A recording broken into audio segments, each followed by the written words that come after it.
Okay, sorry for the delay.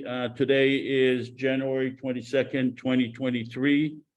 We're supposed to have a simulation with Professor Joseph Agassi. However, unfortunately, I was just told that he is in bad health, and it just so happened that Dr. Chen Yeheskeli is at his home, and he is familiar, I assume, with Dr. Agassi's views, and he will replace Professor Agassi, and hopefully we will hear from, maybe we'll hear from Professor Agassi as well. Questions are going to be coming up. So I'm going to share my screen so we see the PowerPoint presentation. And okay, so you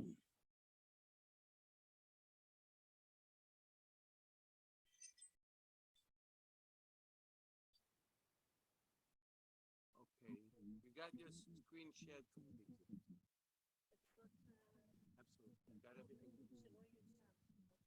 all right. Today's date is January 22nd, 2023. We are having a simulation with the Israeli-Palestinian Confederation. We're supposed to have it with Dr. Joseph Agassi, but we have Dr. Chen Yeheskeli, who is one of Dr. Agassi's student and a doctor himself, and he is at his home currently. Dr. Agassi, unfortunately, is unable to make it because of health issues. My name is Joseph Avasar. I am with the Israeli-Palestinian Confederation. My email is josephavassar@gmail.com. What we are proposing is a creation of a common government for the people of Israel and Palestine that would include the area of Israel, the West Bank, and Gaza, 14 million people. A common government based on secular democracy with three branches of government, with a parliament, with a legislative branch will be a parliament, executive branch with president and vice president, and a judicial branch with judges, Palestinians and Israelis together. The whole government will be based on a secular democracy, based on equality for Palestinians and Israelis as equal, so that it is clear we are not proposing the dismantling of the Israeli or Palestinian government. We are proposing the creation of a separate, independent government for the whole area, which will be competing with the Israeli and the Palestinian governments for the purpose of making peace. We have a website. Our website is ipconfederation.org. In the website, you can read the Constitution and frequently asked questions. The Constitution states that, similar to what I told you, it talks about the three branches of government, how the government will be created, and what will be the relationship between the common government and the existing government. It basically describes the three branches and how they will function in conjunction with the Israeli and the Palestinian government. This is what I had prepared for Joseph Agassi. I'm going to read it. He is at home with Professor Yeheskeli. You'll see him under the title here, Joseph Agassi. It's because he's using his computer. But I think it's important that we know about Mr. Agassi. Joseph Agassi is an Israeli professor of philosophy. His main interest is science, metaphysics, and politics.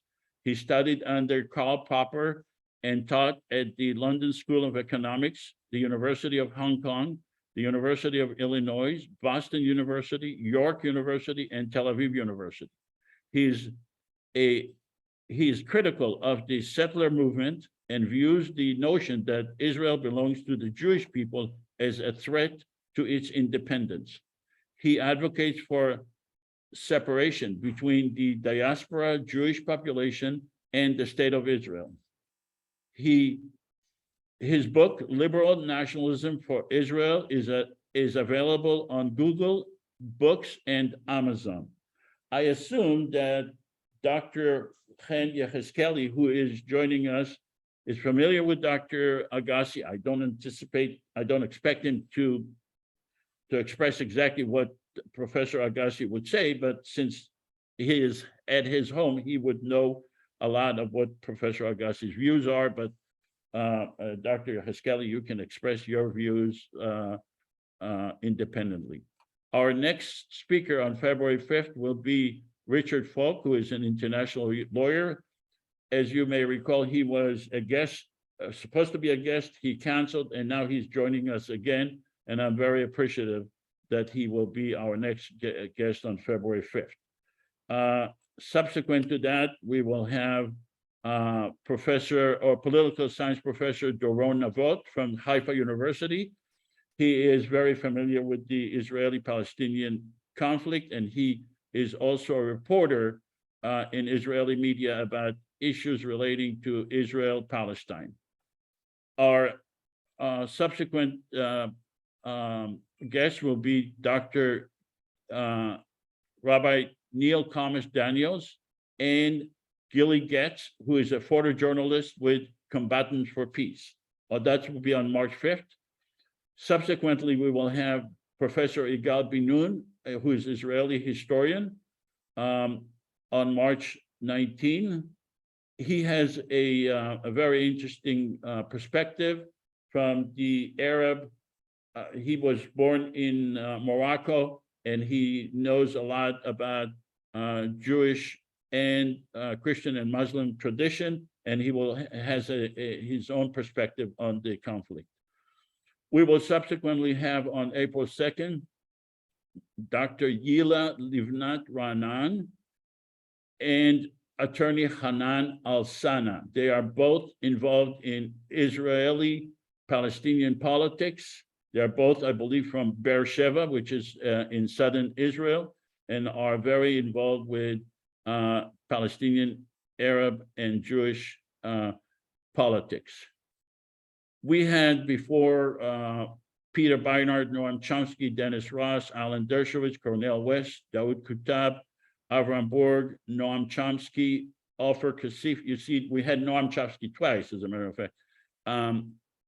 Gadi Baltiansky, Aleph Bet Yoshua, Jonathan Kutab, Sami Smuha, Alon Ben Mehir, Shibli Telhami, Mona Khalid, John Quigley, Lawrence Wilkerson, Muhammad Ajani.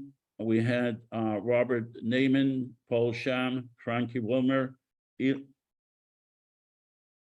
Lustig, Gidon Levy. I believe Gidon Levy was twice, Menachem Klein, and May Pundak, Aaron David Miller, and Mordechai Kedar, and Jeff Halpern. And we expect to have a lot more simulations this year in order to explain the concept that we are promoting. The estimated time for the simulation is 120 minutes. I know from past simulation, I had to leave, but I know people stayed much, so the Zoom will remain open and people can continue to have the discussion. I have to leave within 120 minutes. We have several segments in this simulations. So this is an explanation to you, Professor Dr. Yehezkeli. This is a simulation, and we have several segments in the simulations. After each segment, we will ask you to comment and to ask questions. I had that meeting with Professor Agassi. He understood it. If I knew you would be here, I would have had that meeting with you, but you'll have to deal with this thing called, and then we'll have a conversation with you, and the audience will be able to ask you questions and answers, and you'll be able to answer. Okay, so here is a short video that explains what the Common IPC Confederation is all about. It's 2 minutes. The conflict between Israelis and Palestinians has endured for generations. And instead of time healing the wounds, it's only caused the anger to fester and the violence to grow. But what if there was a way to alleviate the tension? Something that may not outright solve every problem, but at least create a forum that encourages a peaceful compromise. Welcome to the Israeli-Palestinian Confederation, a common third government between the Israeli and Palestinian citizens, specifically designed to foster peace, tolerance, and economic prosperity between the two nations. Here's how it works. First off, both Israel and Palestine will keep their respective governments. Israel's Knesset and the Palestinian National Authority will remain unchanged. The Israeli-Palestinian Confederation, IPC, will be a third entity acting as a unifying agent between the two. The IPC will comprise 300 parliament members elected from 300 districts in Israel, the West Bank, and Gaza. Above them will preside a president and vice president, one Israeli and one Palestinian. In order for the IPC to pass a law, it will require a 55% majority from its Israeli representatives, as well as a 55% majority from its Palestinian representatives, thereby preventing either side from monopolizing the legislature. Of course, the IPC won't undermine the political power of either the Israeli or the Palestinian government. At any time, Israel or Palestine may veto a law passed by the IPC. If neither side vetoes, the law is passed. And the two nations are another step closer to resolution. Please help us make this a reality. The Israeli-Palestinian Confederation. We might speak different languages, but we all mean the same thing. So we are actually going to be simulating what's in that video. And like I said, this is a simulation. It's not a lecture. And we will be demonstrating how this common government can work in the simulation. The purpose of the simulation is to demonstrate how peace could be created by Israel and Palestine and the neighbors, not only Israel and Palestine, but also with the entire neighborhood. We are not anti-Israeli or anti-Palestinians. We are pro-peace. The speaker, Dr. Yehezkeli, is not a representative of the IPC.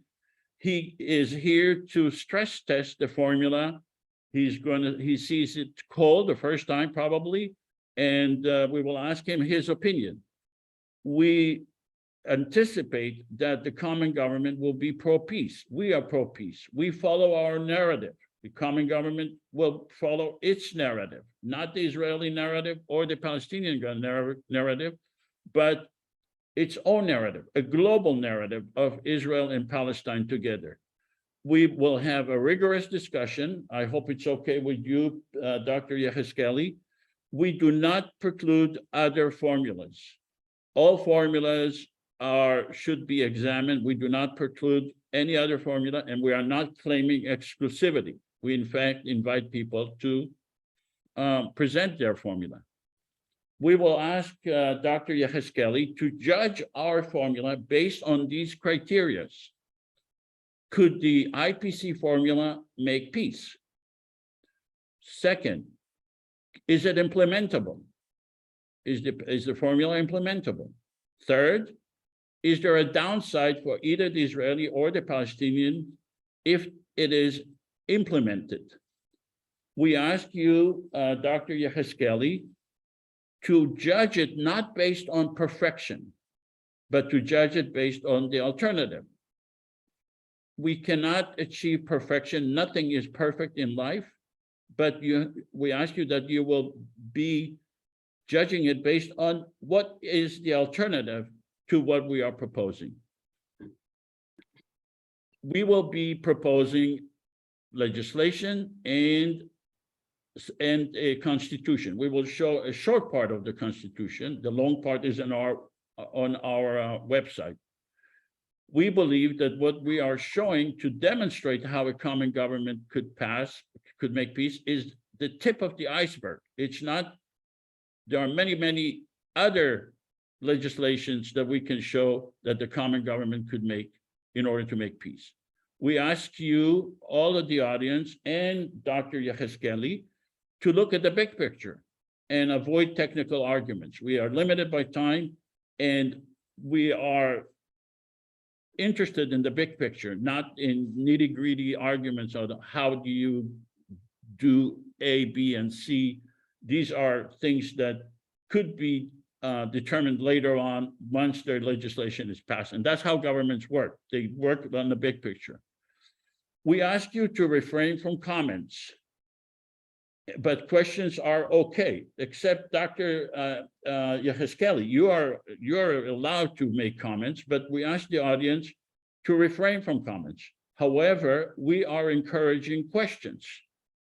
Comments such as "this is unrealistic, Israel will never allow it to happen." We ask you to reserve those comments, use the chat if you want, but or make those comments at the end. However, substantive questions, real questions about what is being presented to you are encouraged, such as, isn't it better to have a two-state first? Wouldn't one state make more sense? Is it realistic to separate religion from government in the Middle East? Is this a proposal to dismantle the Jewish state? What gives the government legitimacy? Would Israel allow this to happen? Is there a precedent for this? Could people from Hamas run? What would give this government teeth, etc.? These are legitimate questions, but we ask you to refrain from comments. And I'm going to be very strict about that. Last time we had some people that really insisted on making their own comments during this simulation. I remind you again, this is a simulation. It's not a lecture. And we ask that you would comply with the rules of the simulations in order to allow us to present it in a fair way. In order to have the simulation, we have to accept certain facts. That the Israeli Prime Minister represents Israelis only, that the Palestinian leaders represent Palestinians only. These are facts, but we ask you to assume certain things. And Dr. Yehezkeli, I know you're going to see it for the first time, but you'll have to quickly understand it. And the first thing is that we just completed, you have to assume that we just completed an election that lasted 3 months over the internet, online, that 14 million people in Israel, the West Bank, and Gaza, excluding minors, of course, were allowed to vote, that 5 million people voted, that 3 million Palestinians voted, and 2 million Israelis voted. That makes it 5 million total people voted, that the president received 1.5 million votes. So you'll have to assume for this simulation that me, Joseph, I was elected the president of the common government. Now, I am not intending ever to run as president. I'm not even qualified.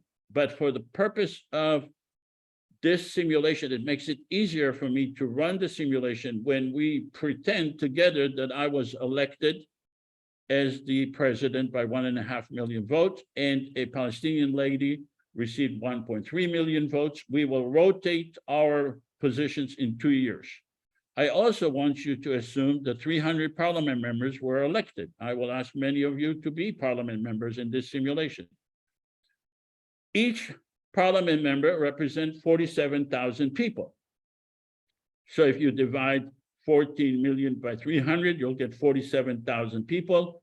Each of the 300 parliament members, Israelis and Palestinians together, represent 47,000 people, each one. Dr. Yehezkeli, do you have any questions, or any of you have any questions regarding these assumptions? Questions, please. I have one. I can't hear you, Dr. Yehezkeli. Is it better now? Hello? Yes, I have one. yes. Although it might be obvious, I need Okay, the sound is very low. Let me see if I can increase the sound somehow. But do you hear me at all? Oh, yeah, now I hear you better. Yes, go ahead. I'll hold the microphone close to my mouth. I have one question, although it is obvious or could be obvious implicitly, can you please say it explicitly? What are we simulating? What is the simulation a simulation of? Okay, we are simulating how this common government will work. We are going to be asking some of the people in this simulation to act as parliament member, Israelis and Palestinian parliament member in the common government. Remind you, this is a separate government from the Israeli government and the Palestinian government. It's a common government for everyone. So the people will be asked to participate as parliament members. You'll see it coming up, and we'll ask some people to be Israeli prime minister, Palestinian leaders, and Hamas leader. You'll see it. It's going to roll right away. So you'll understand it very quickly. Any other questions? Joseph, can you restart your PowerPoint? It froze. Oh, okay. I'll restart it.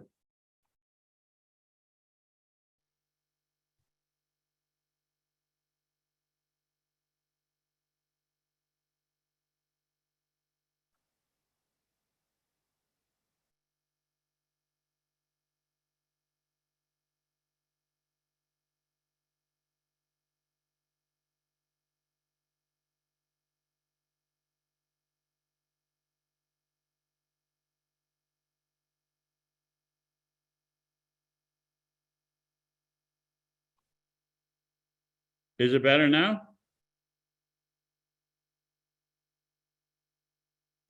Dan? No, let me take over the screen share for a second.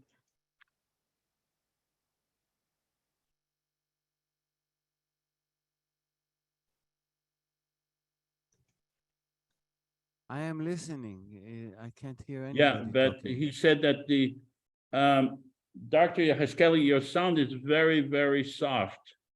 I And don't know what to do about it. It's the Okay. only sound I have. okay, I- we'll deal with it. Is it better now, Dan? It's not releasing. It froze and it hasn't. Your Nothing screen- you're talking about is showing on the screen. Okay, let me, Okay, now try. Should I try? 1, 2, 3, 4, 5, 6. There you go. Okay, Okay. this is better. I'm glad. okay. All right, so, Just to put things straight, one person asked in the chat, is it Dr. Agassi speaking instead of Dr. Yehezkeli? It's the other way around. I'm Yehezkeli and I'm speaking instead of Agassi, who has fallen to ill health. So I'm here instead in his place, although these are big shoes to step into. I'll try. yeah, I agree. All right, so let's go to the next slide, and that is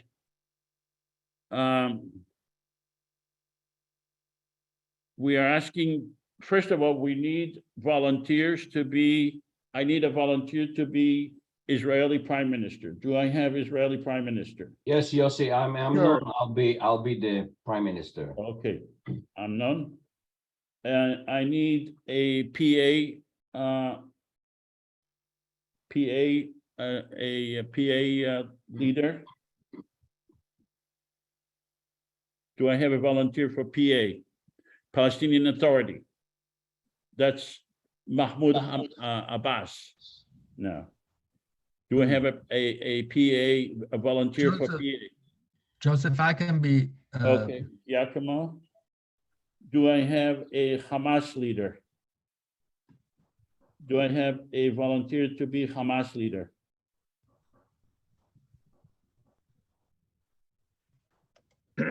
I may try. Okay, Shlomo. Terrific. Okay. The rest of you, you will have to act as either Israeli or Palestinian parliament members.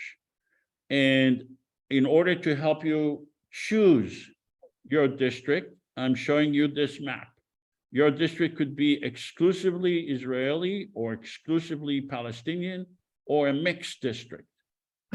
So I'm asking you to be intellectually honest and remain that either Israeli or Palestinian. And I may ask you, what is your city or what is your village? So so you need to make up your mind whether you're Israeli or Palestinian. And let's have a sample or vote to see, let's have the Palestinian parliament members just vote that you are a Palestinian, just Palestinian parliament members, please vote.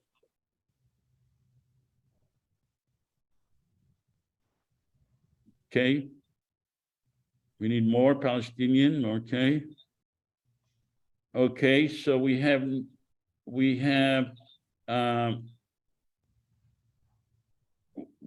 11 Palestinian parliament members. And let's have the Israeli parliament members vote. Those that chose to be Israeli.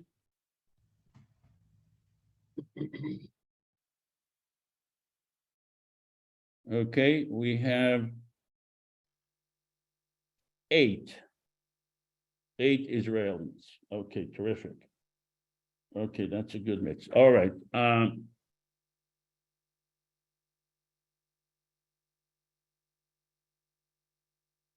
So we usually have a poll before each.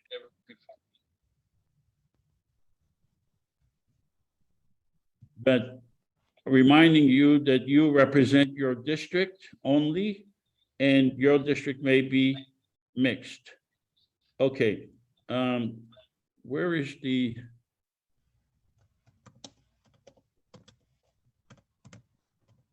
Some reason I don't see the. Okay, let's take a vote now on whether you support a common government at this time. If you support a common government, both Israelis and Palestinians, please vote.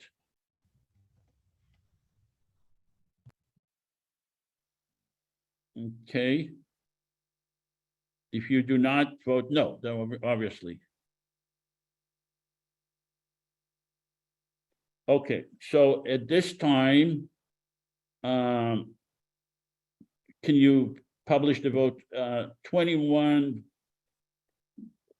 support, so 95% support, and 1 person voted no, and so that's 5% voted no. That's very high. It's probably because a lot of you have participated in previous simulation, so I don't anticipate that would be the real results in real life. Okay, this is the first issue that we need to ratify, and that's the Constitution. Libby, could you please read the Constitution? We believe that Palestinians and Israelis are entitled to equal rights under the law and guaranteed human rights and freedom. The Israeli-Palestinian Confederation does not intend to supersede or supplant the Palestinian or Israeli governments, nor to abrogate or undermine any agreements between those governments. We recognize the need to work with the Israeli and Palestinian governments. Our purpose is to resolve conflicts and to expand the relationship between Palestinians and Israelis in a fair and equitable manner. We believe in equal rights under the law, guaranteed human rights, and freedom for all. We voluntarily give the legislatures and the governments of Israel and Palestine veto power over legislation we pass relating to the domain of control of those governments. We believe in a separation of power between the legislative, executive, and judicial branches. We believe in the creation of a permanent secular government for all the people residing in Israel and Palestine. We believe in having a separate judicial branch relating to IPC legislation with Israeli and Palestinian judges, with a system to avoid biased decisions based on nationality. All right, does anyone have any questions regarding this abridged version of the Constitution.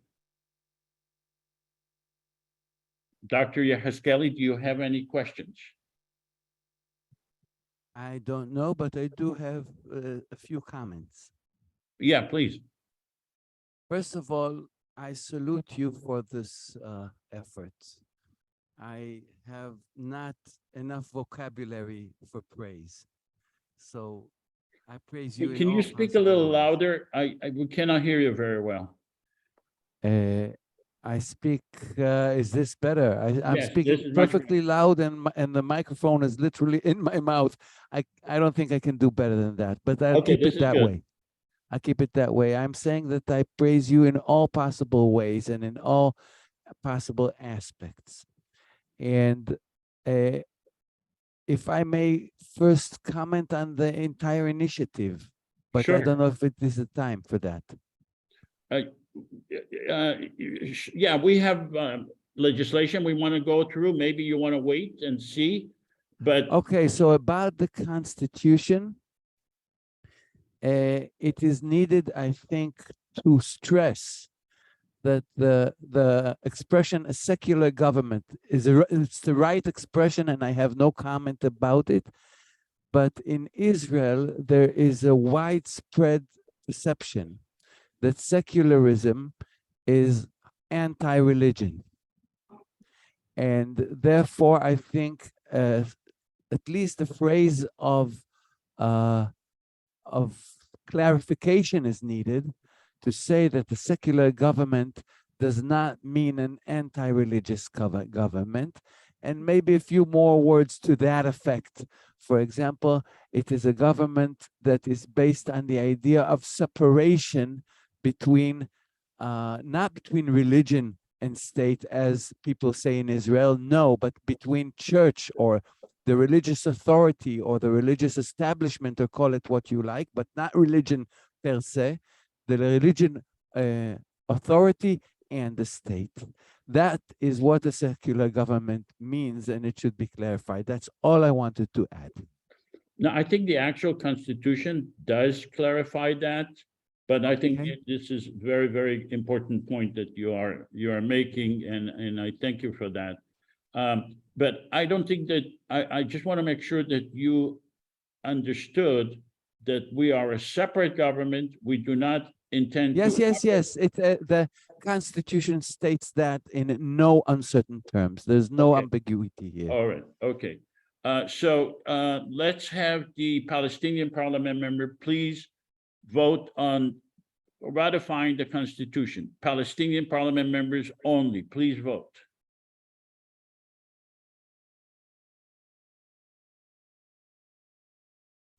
Okay, let's publish the results. 12 out of, okay, 100% of the Palestinian parliament members ratified the Constitution. Let's go to the Israeli parliament members. Please ratify the Constitution. Do I get to vote too? Yes, are you Israeli or Yeah, Palestinian? for all purposes, yes. Yes, Okay. okay, so you get to vote, absolutely. Okay. I just did. What area do you represent? Oh, that is a bit. You tell me, I will sign. You I'll sign- represent Herzliya. You are now in Herzliya, Absolutely. and so you represent Herzliya. Okay, 100% of the Israeli parliament members voted. So congratulations, in the first time in the human history of the Middle East, a secular constitution has been passed for the people of Israel in Palestine. This is a momentous occasion in the history of humanity, and we thank you for that. Let's go to the I didn't hear this objection from Dr. Yehezkeli, but the traditional objection is that Israel will not allow this to happen, Hamas will not allow it to happen, etc. So I have this response. They don't really have a reason to object.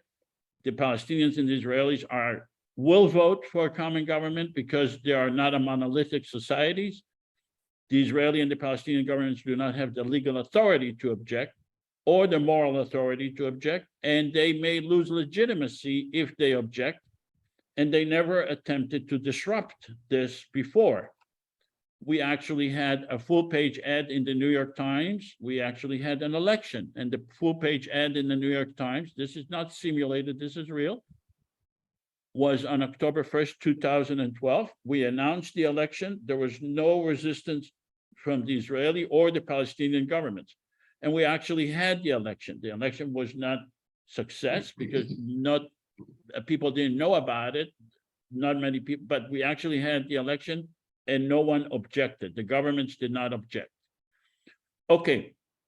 Let's go to the first order of business, and that's granting a veto power to the separate government. So we are now a parliament.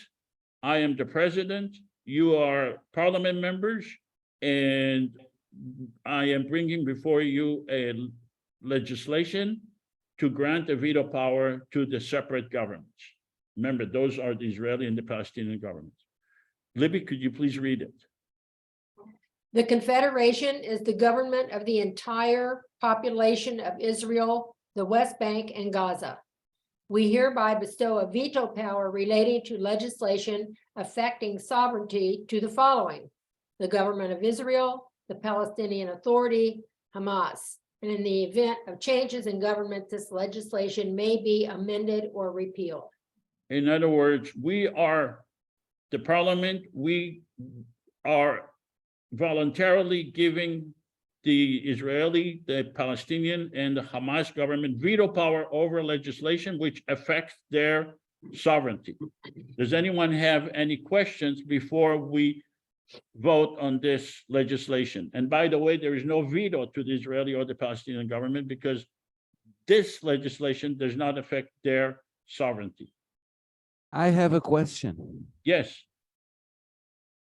Do you intentionally acknowledge the existence of two Palestinian authorities? Which Yes. yeah, okay. yes, we have the Palestinian Authority, the PA, and we have Hamas. So Hamas, this is a three-party confederation, not a two-party no, confederation. we are one government.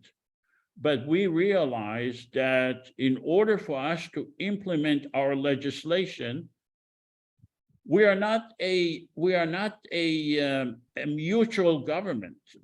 In other words, we are not a government that connects the Israeli and the Palestinian and the Hamas governments together. We are saying these governments are separate and apart from us. However, in order for them to allow us to implement our legislation, we are giving them a veto power because we have no choice. They are powerful governments and we give them a veto power in order for us to implement our legislation. Okay. All right. Any other questions? Hearing no questions, let's take a vote. Let's have the Palestinian parliament members. please Giacomo vote. Valentini wants to say something, I think. Okay, Shlomo, can you, okay. Okay, after the Palestinian vote. Please vote, Palestinians, parliament members in the common government.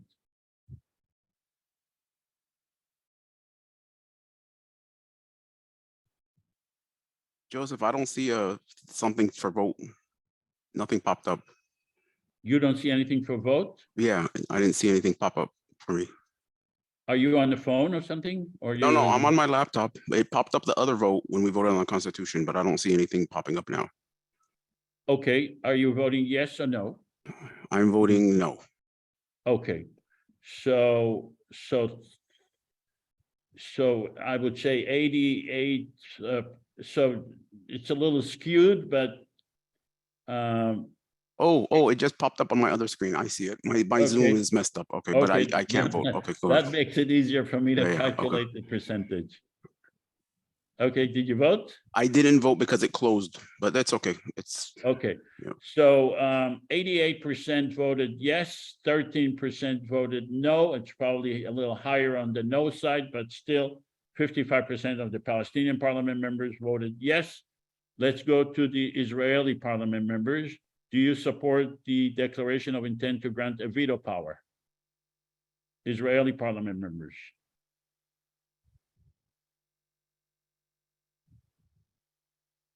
Okay, I know we have, okay, yes, publish the votes. 100% of the Israeli parliament members voted to give veto power. Shlomo had a question. What is your question, Shlomo? Sorry, I don't have any question. Thank you. I think it was a different Shlomo. Okay. All right, let's go to the next legislation.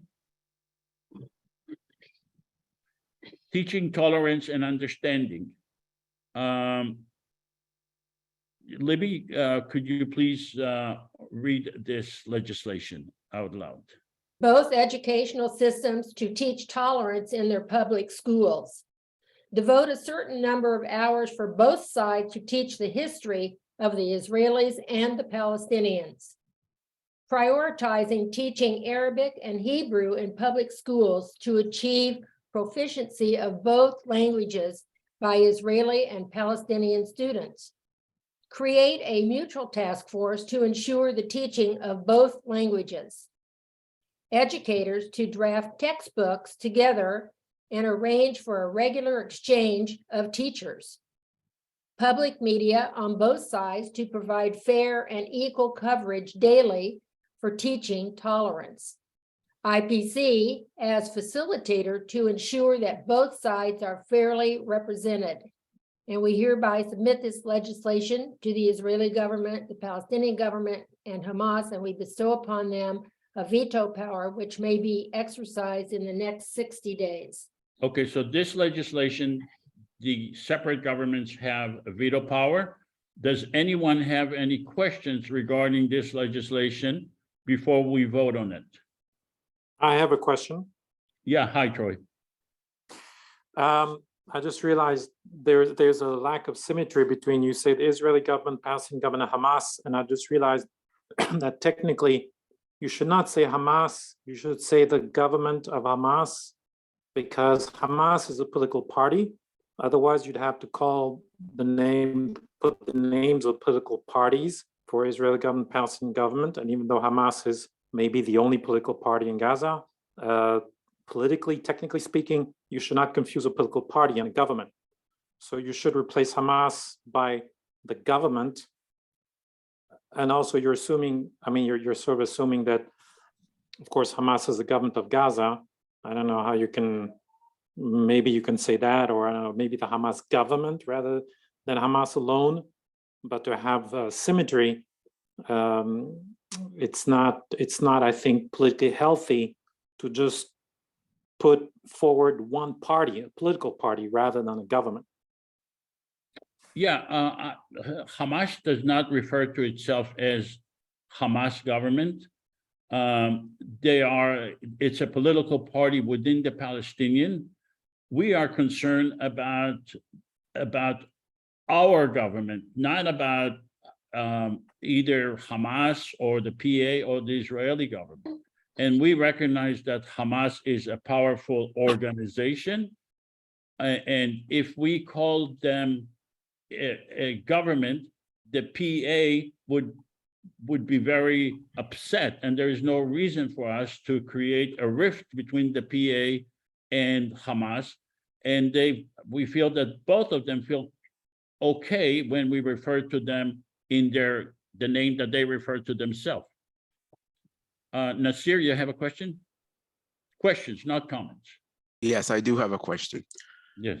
Wouldn't it be wiser, instead of naming out a movement, to say the governments of like either the Palestinian territories or the West Bank and the Gaza Strip? Because I feel when you mentioned Hamas, which is the reason why I voted no on the other one, is that I feel, and I'm Palestinian, that this is separating us. So when we say the governments of the areas, I think that that makes it general because, you know, hopefully in the future, Hamas will be not in power and it'll be whoever is in power in that area. And eventually, you know, my hopes is the entire Palestinian areas. I just think that's a better stand to take. Well, then it looks like we are obfuscating the real issue. Then we're going to be saying, they'll say, what, do you want to give Hamas? Why are you not saying that, Hamas? We want to be as honest as possible. Hamas is the organization. Everyone agrees that Hamas is in control in Gaza. And we don't really want to play games and pretend that it's something vague. We want to call it as it is. John. But Joseph, you cannot put in a legislation the name of political party. That's just, I'm a political scientist. You just It's cannot not- do that. You it's cannot not- put in legislation the name of political party. You put in legislation, the legislation has to stand the test of time. Otherwise, imagine tomorrow there's an election in Gaza, there's another government and Hamas loses for some reason and they just dwindle, whatever. You're gonna have to change your legislation. You're gonna have to have they become a groupuscule or something, and the legitimate government of Gaza would not have a voice, and maybe they might be the opposition, and the opposition in Gaza would have a veto power, and the people would say, wait, this is not democratic. So you're twisting Yeah. yourself. You have No. you have to be clear. You have to say it's the government, whichever government is in power at the time, how it came into power. is another thing. The Gazan government or the Gazan entity. Okay, Yes. it says So that in the previous legislation that was passed, in the event of changes in governments, this legislation may be amended or repealed. So we want to respect Hamas because we want Hamas to cooperate with us. So we want to do what's good for the people of Israel and Palestine and the people of Gaza. And we do not want to be vague. I do not want to be vague. I do not want to go to Gaza and tell them that, refer to them by some vague name. If they are Hamas, I call them Hamas. But Joseph, then you should say the PLO or Fatah or whatever. I mean, that's not fair. You cannot just say, No, mention one political party. The PA referred to itself as the Palestinian Authorities. Whatever name they refer to themselves, whatever power, if they have power, that's who we refer to. We respect the entities and we want cooperation from them. And we want to respect them by the way they call themselves. Okay, we could call, We don't go to Israel and say we say this is the government of Israel. It is the Joseph, government if I of may, could we just say Hamas as the ruling authority of Gaza? So we qualify No, Hamas. that's we are making a determination that it's the ruling authority. And that would upset the PA. They say, well, no, they are not the ruling authority. But We it's are just the ruling- acknowledging the fact. Joseph, Yeah, get we people, don't want to acknowledge the fact that we don't even know. We know that Hamas is a problem for us. That's it. We don't want to get into dispute between the PA and Hamas. Joseph, If I look on Wikipedia, it says the Hamas government in Gaza. That's what they say. The Hamas Joseph. government in Gaza. That's the reference. Why not Okay. just say that? All right, okay. Joseph, Yes, I think you should get people to raise their hand if they want to ask a question. Okay, can I ask a question?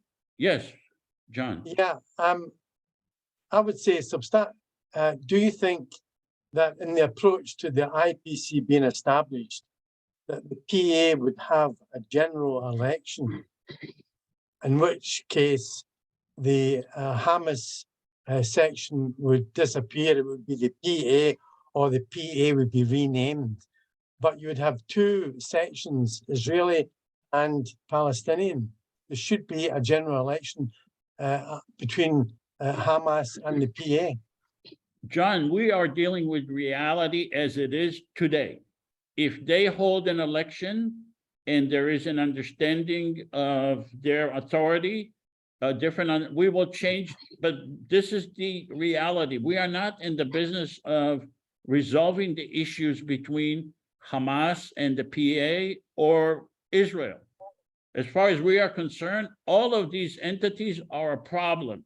but we have to respect them because they have the power and we deal with reality today. We don't want to deal with some anticipated reality. Reality today. Let's take a vote. Our guest has been trying to say something. Maybe we should. Oh, hear from okay, him I'm sorry. first. Dr. Yaheskeli, yes. Thank you. I'm limited in time, very limited in time. So if I can share a few, 2 or 3 observations that I feel might be highly relevant. Okay, can we just take a vote and then I'll yeah, take it sure, off the sure, screen sure, and then you sure. can, Absolutely. I understand we Absolutely. just sprung this on you. Let's just take a vote and then we'll listen to your comments. I want to see your face when, as well. So let's vote. Palestinian Parliament members, please vote.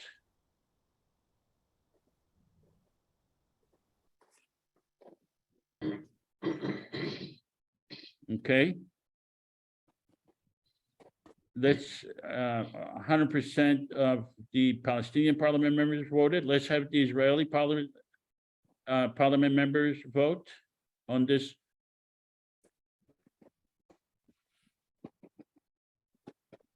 Okay, let's publish the vote. 90% of the Israeli Parliament members. So voted. Congratulations. I'm going to stop sharing and let's go to oh, I'm sorry, just quickly, the Palestinian Parliament member, are you a Palestinian leader? Are you vetoing this legislation? No, Are you? no Okay. veto. Israeli Prime Minister, are you going to veto this legislation? No. Hamas leader, are you going to veto this legislation? No. Okay. All right, thank you. So this legislation passed. Let's go to Dr. Chen Yeheskeli for your comments, because I know you're Thank you. limited by time. Thank you. Can you hear me? Yes. I apologize because after I speak, I'm going to have to depart. This was unplanned and you know how it is. So I commend you for the entire enterprise. And I wish to say about 3 things, something like that. One, concerning the objection that the present initiative is highly unlikely to the point of maybe impossibility for any number of reasons. What I want to say is that this is true, but it also must be taken into consideration that the same is true about all other options that were ever mentioned to resolve the Israeli-Palestinian conflict. So this should be taken into account, that no matter how we try. Why is this impossible to achieve? Oh, because it is likely to raise so many objections from so many different quarters on so many different grounds that I don't think we have the time I don't have the time right now to go into. But the election is online, and whether people or governments object to it, it's immaterial. The election could be facilitated online regardless of. Oh, absolutely. But then the established institution might well be completely powerless. I'm not going into it. I'm just saying that all suggestions for the resolve the Israeli-Palestinian conflict until now,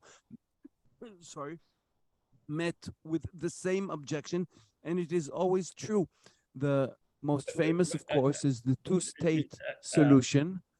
Professor Dr. Yeheskeli, yeah, all the other solutions to this date required the Israeli and the Palestinian parliaments, governments, to work on the solution.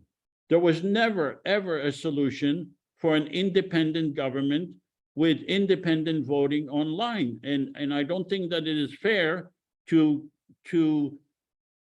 judge this proposal with the other proposals. They are completely. I am not objecting.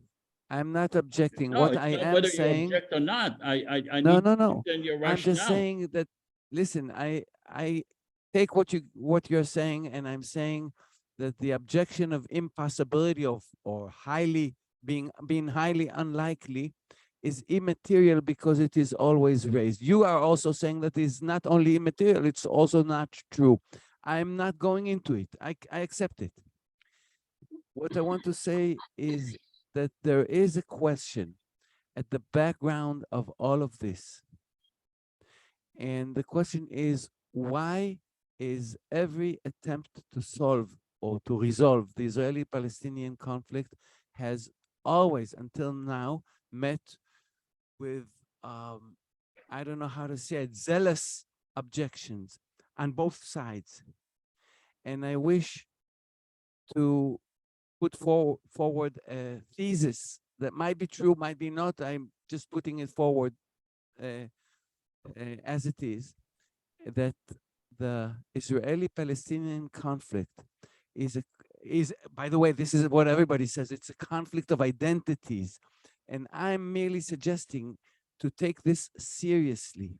A conflict of identities means that we are in conflict over the question, who are the two parties between which the conflict is. Now, this may sound like a witticism or a joke, so allow me to stress that I mean it seriously. And by the way, I got it from Agassi. I'm not Agassi's official representatives, but here I represent his view completely, that both in Israel and in Palestine, there is an inner conflict about the question who we are. And the entire Israeli-Palestinian conflict is a conflict in which nobody knows who are the two parties. For example, is Israel the state of the Israelis, or is Israel the state of the Jewish nation? These are two distinct options, and each one of them has long-reaching implications as far as the conflict is concerned. And the same is true about the Palestinians. Are the Palestinians part of the larger Arab language, religion nation, or are they a nation in their own right? And if the first is the case, it is a different ballgame altogether than if the second is the case. And both in Israel and in Palestine, there is no candid public discussion of this question. And if the present initiative will result in doing nothing except for raising these issues to candid public discussion, then you did your bit. I think this sums up both what I had to say and what I learned from Agassi. Maybe just to mention that Agassi did not, these are not his ideas originally. He learned them from one Hillel Cook, who was also known in America as Peter Bergson. That was his alias during the Holocaust, the Holocaust of the European Jewry. And he is actually the teacher from whom Agassi got his ideas, and Agassi is the teacher from where I got mine. And this is it. Maybe just to add that I don't see a way around these difficulties, because as long as we do not raise these issues courageously, the opposition, both of Hamas on the Palestinian side, and other groups, splinter groups of any and every kind, both in the Palestinians and among the Israelis, will not let any initiative pass. Thank you. All right, can you take some questions or?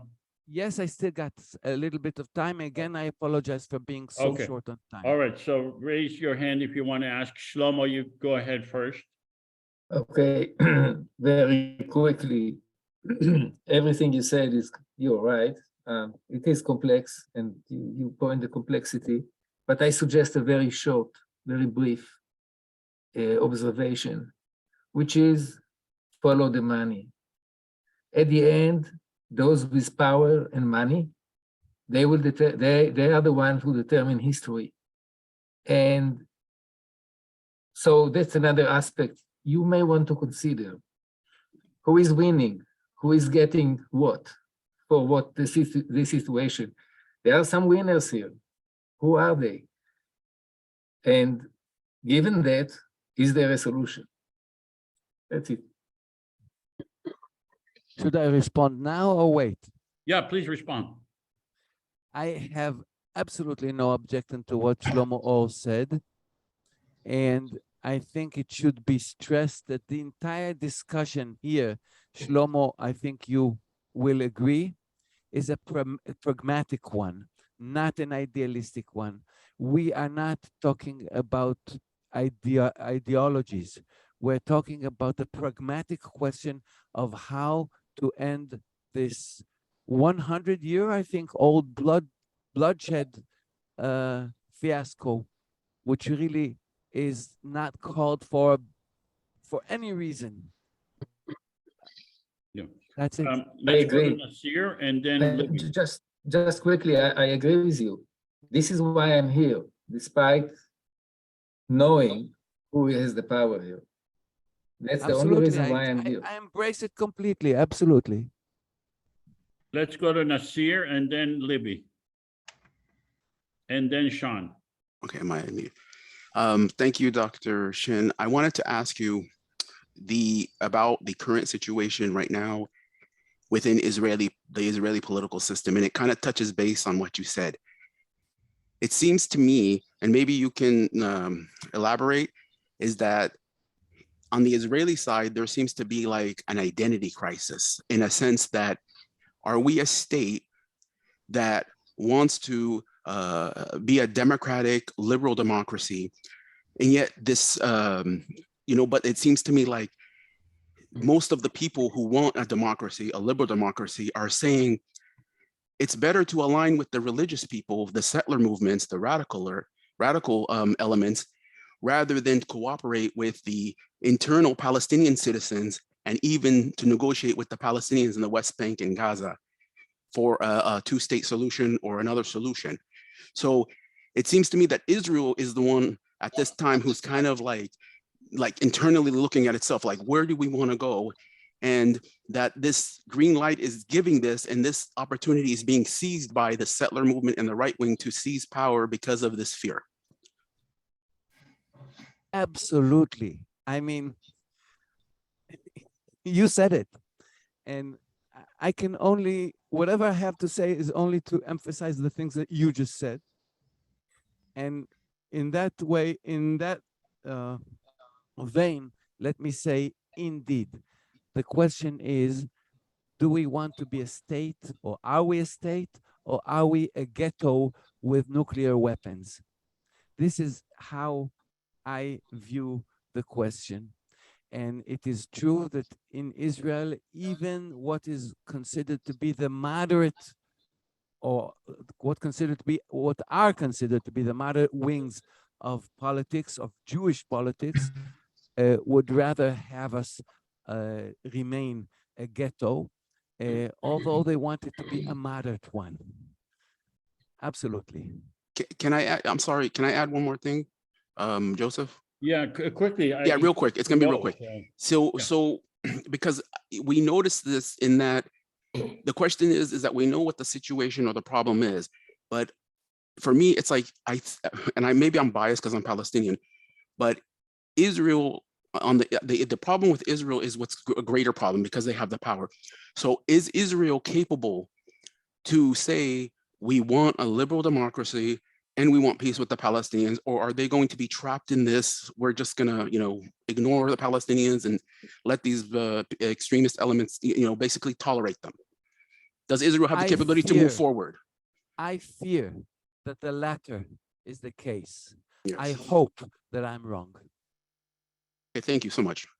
All right, Libby, Sean, and Len, and then that's it. Thank you so much for filling in today. And I really appreciated your comment about the inner conflict.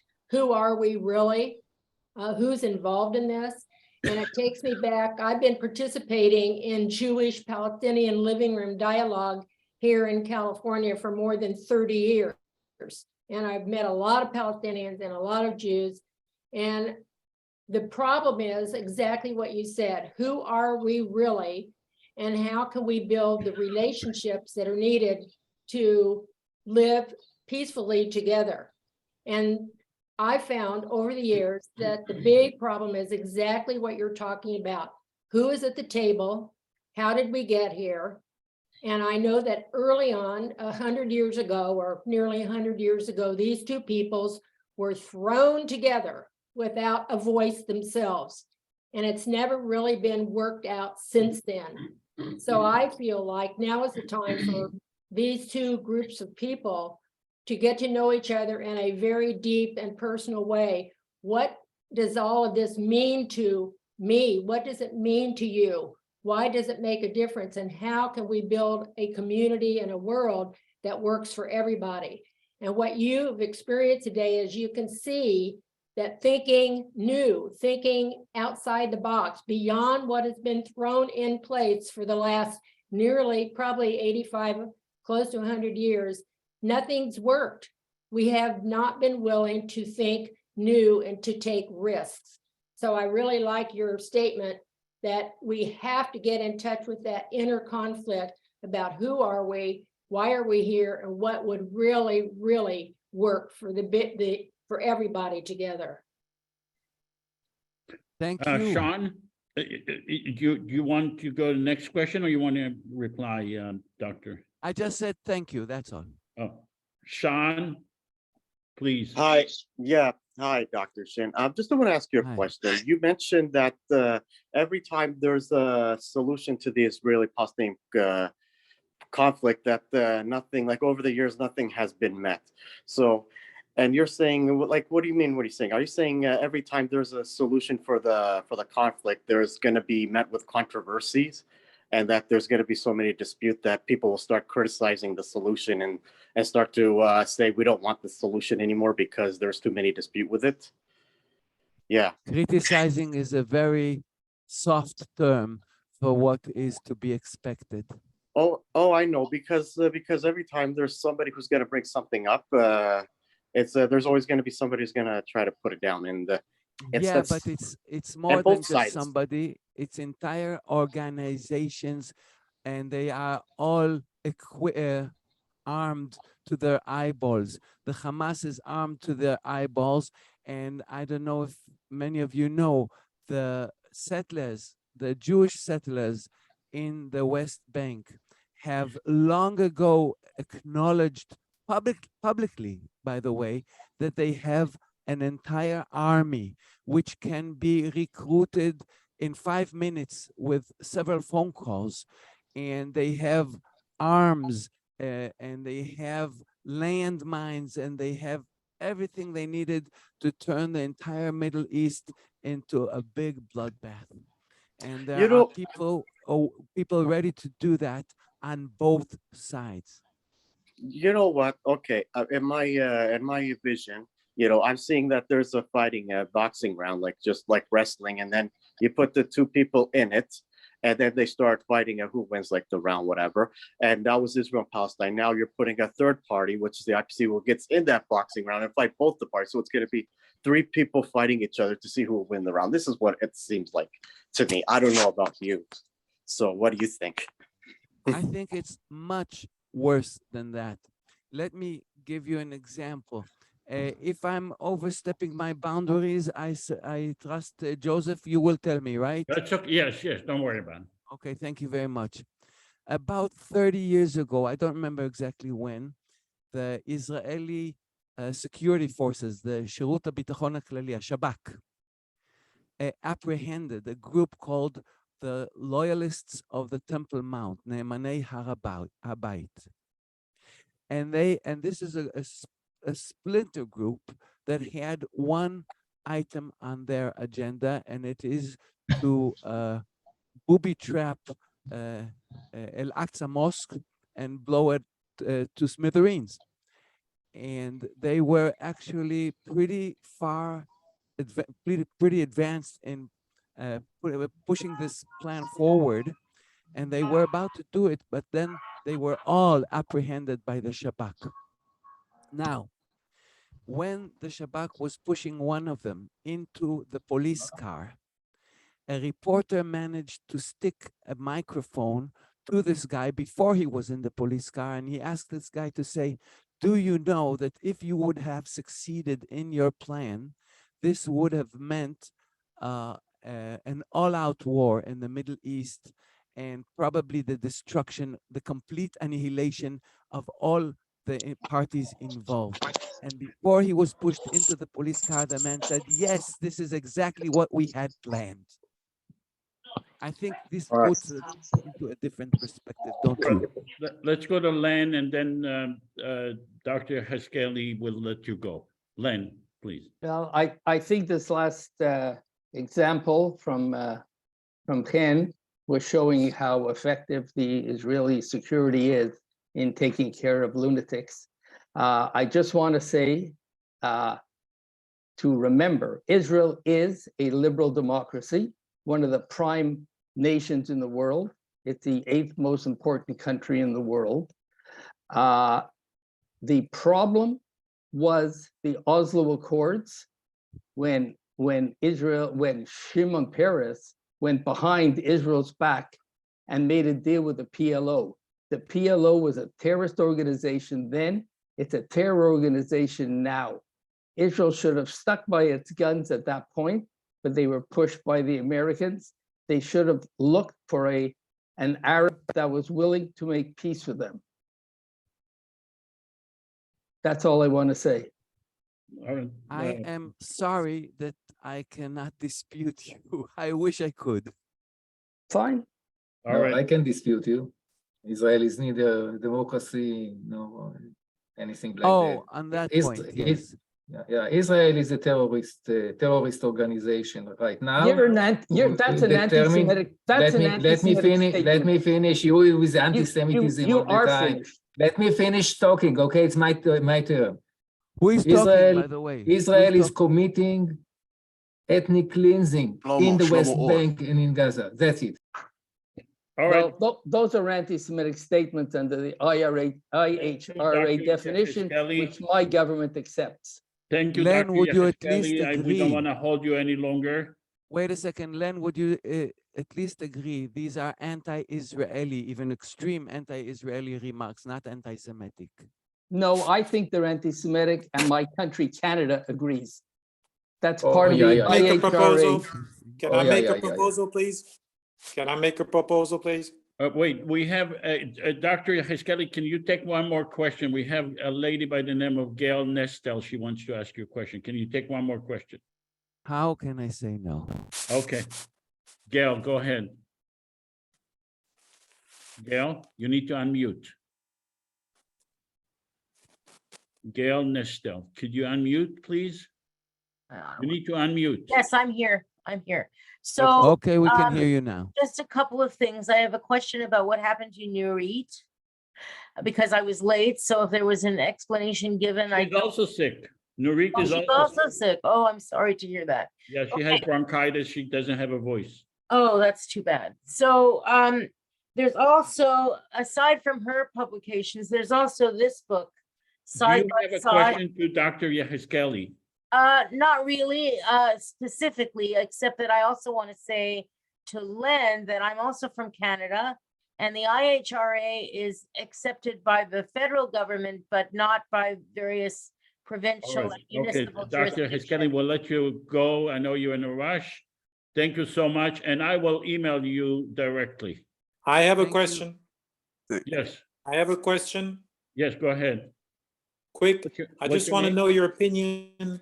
I just want to know your opinion on the idea that that common parliament should be elected so that half are men, half are women. Parity, equal parity, which would make it more peaceful, presumably, and also would reduce the power of the conservative, of the extremes of both sides.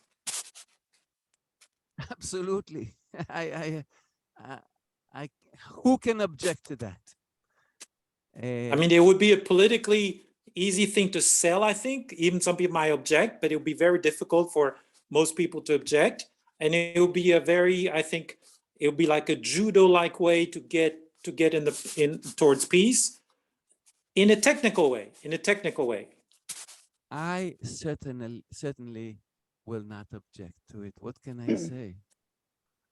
Joseph, I have a very quick question. Okay, I go have a ahead, very quick. Olivia. Go ahead. Yeah, sure. I'll wait until he just leaves. Oh, no, don't maybe- let him wait. go. Don't let him go. I'm listening. Oh, Gail. yeah. Well, hang on. I just want the camera thing. Hang on. Stubby. This is my question to you. I'd like to ask you your opinion on a colleague of yours.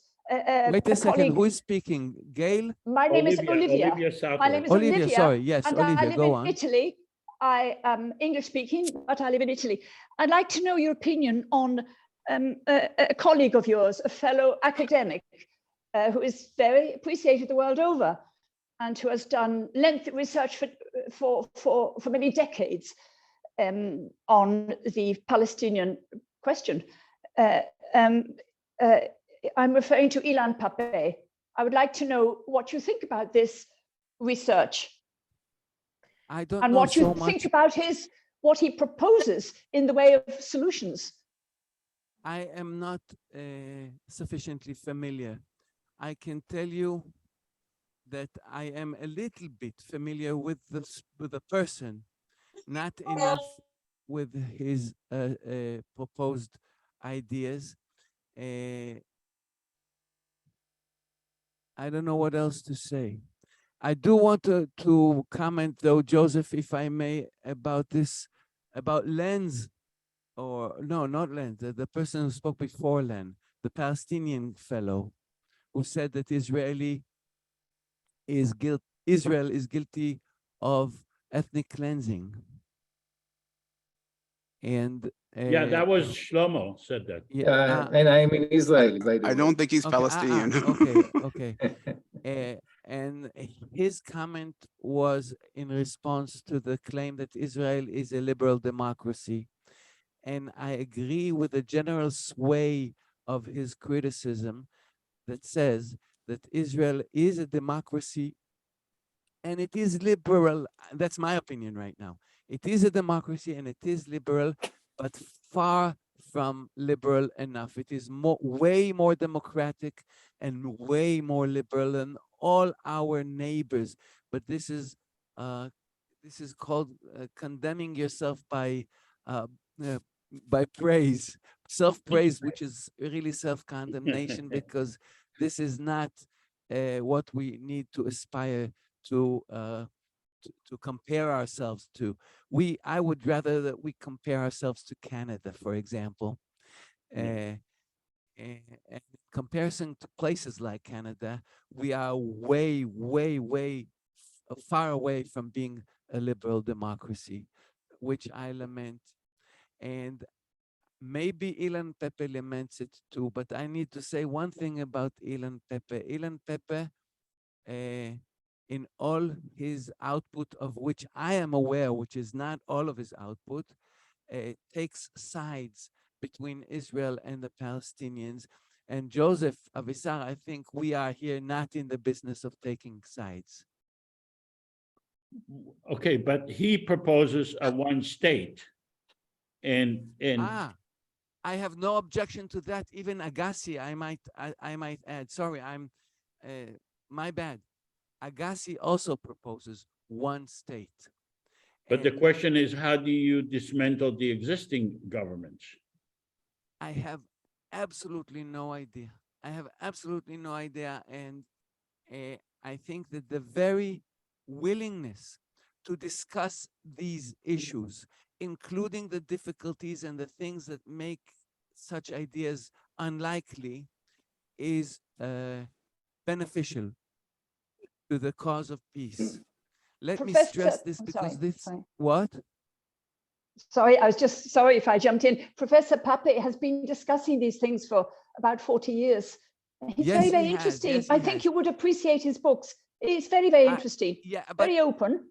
but they also go back to Uri Avneri. I'm sure you heard of him, to the late Uri Avneri. And there are very few other Israelis. I absolutely agree. And I think this should be considered. And just to stress the point on which here again, I feel that I'm representing Agassi's views. I'm not officially appointed to this position, but I feel that I express his views.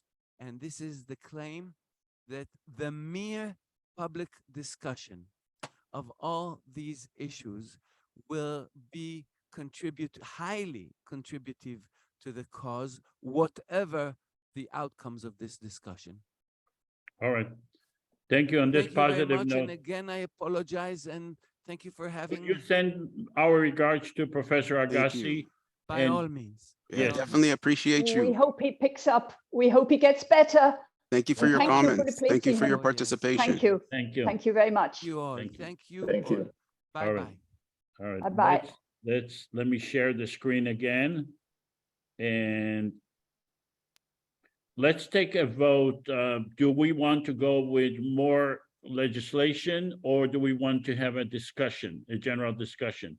So if you want a general discussion, please vote yes.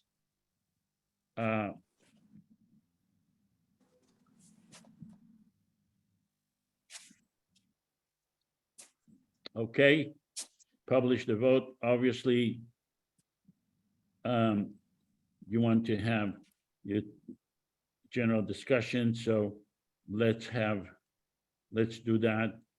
And I'll open the screen for everyone. And I'll stop sharing. Okay. Is that you, Troy? You raising your hand? Yes, Yeah. okay. yes. Go ahead, Troy. Okay, so the most important thing I want to suggest is a technical improvement, as I just mentioned before. But I also gave my email in the chat. If people want to write it down, send me email, because I have made similar proposals over the last 20 years, which address many of the critiques and the let's say maybe the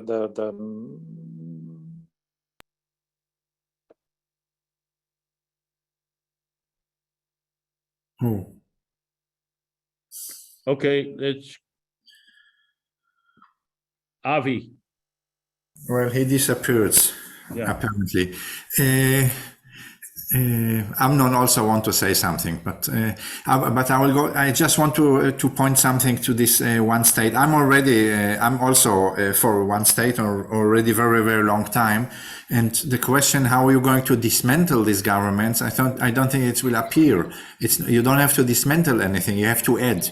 Because it's the question of the territory. I have no doubt that we'll never get to one secular state as some wish to have. We will have two entities, but the land won't be divided. And that's the main thing, because then the whole people actually, the Jewish state can be a Jewish state. The Jewish part of it can be the Jewish identity can stay as Jewish. The Palestinian can stay as Palestinian. They can make a joint flag. They can make two different flags. Doesn't matter. It's more the technical question how to solve it. But if the Palestinians, so far, all efforts to get to a kind of dividing the states couldn't meet because no side wanted to leave the part what he has already. And for the Palestinians, they don't want to stay with 20% of the original. And if they have the 100% with Jews, and the Jews have 100% with Palestinians, they can make it. It's a question of more socialing with each other and not ruling each other. And I think I have no doubt that it's possible. I have no doubt that in my life, I won't see it. But I have no doubt that the solution one day will be only one state. If there will be a peace solution, that's really peaceful. And I think that a third government will be a great start for that. I don't think that it will be the end solution. I think it will be the start solution. And in the end, I am sure that it can only solve with one state, which Palestinians can move all over free and they don't have any more interest to conquer Israel or to harm Israel because it belongs to them as much. That's So all. Are you endorsing the idea of a common government? I do, because I think we have to have a step from outside, because from inside, none of them, even if they will believe, we have some, as Israeli, I don't live anymore in Israel already 30 years, but I know the fear. I know I have family.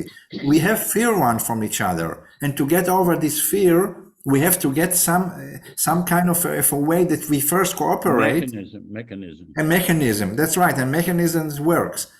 That's my opinion. So thanks. Yeah, I salute your opinion. Let's go to Gail. Do you?